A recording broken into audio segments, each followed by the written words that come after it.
इत्तेहादुल मुस्लिमीनचा माझे जिल्हाध्यक्ष फारुखभाई शाब्दी, इम्तियाज जलील साहेब, अनवर सादात साहेब, बॅरिस्टर असदुद्दीन अवीस साहेब यांच्या नेतृत्वाखाली फिरदौसताई पटेल यांचा बोलणं झालेलं आहे.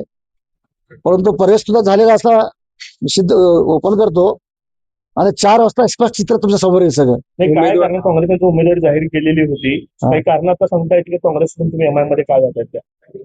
साहेब, काँग्रेसमध्ये मी गेल्या 15 वर्षापासून काम करतो.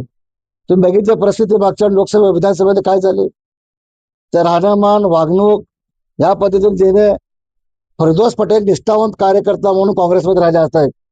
ज्या दिवशी तुम्हाला काँग्रेस कमिटीमध्ये तिने मुलाखत त्यासाठी येतो आणि त्यांनाच तुम्ही एकट्याला विचारतो तुम्ही निष्ठावंत आहे का, आणि स्टंट करू नका, तुम्ही काय स्पष्ट बोला तुम्ही.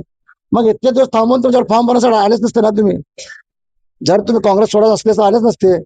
पण आमच्या सगळे फॅमिली, आमच्या वार्डाचे सगळे नागरिक ठरवले आहेत की फिरदौस पटेल एमआय मध्ये जाणार आहेत. बरं, काँग्रेसने उमेदवारी दिली आहे, तुमची निष्ठा त्यांनी दाखवलेली आहे. निष्ठा कुठे दाखवली साहेब? त्यांनी फळ पण दिलं ना तुम्हाला कुठलं फळ उमेदवारी दिलंय? देऊन. उमेदवारीतून फळ काय उपयोग करतो आम्ही? 10 वर्षापासून आम्हाला निधी देत नाही, आम्हाला प्रभागाचे कामं होत नाही आमचे. और महिला अध्यक्ष देतो म्हणून दिले नाही तुम्ही त्यांना. वारंवार सतत तुम्ही त्यांना त्रास देता. मग करायचं काय, निर्णय घ्यायचं काय? आम्हाला काय अधिकार आहे स्वतंत्र नाही का? केव्हा तुम्ही दाबून ठेवायचं, त्यासाठी निर्णय घेतलेला एमआय मध्ये जाणार आहे. काही बोलणं झालंय का? त्यांनी काही तुमचं समजावण्याचा प्रयत्न केले? गेल्या 1.5 वर्षापासून ताईचं माझं बोलणं नाही आणि अजून तो बोलणं सुद्धा नाही ताईला. म्हणजे नाराजी कोणाविरोधात आहे? प्रणिती शिंदेच्या विरोधात आहे का सुषमा शिंदेच्या विरोधात आहे की समस्त काँग्रेसच्या विरोधात? आणि फक्त खासदाराच्या विरोधात आहे, मी पार्टीच्या विरोधात नाही, का नाही. त्यांचं बोलणं करणं त्यामुळे आम्ही विरोधात त्यांचं.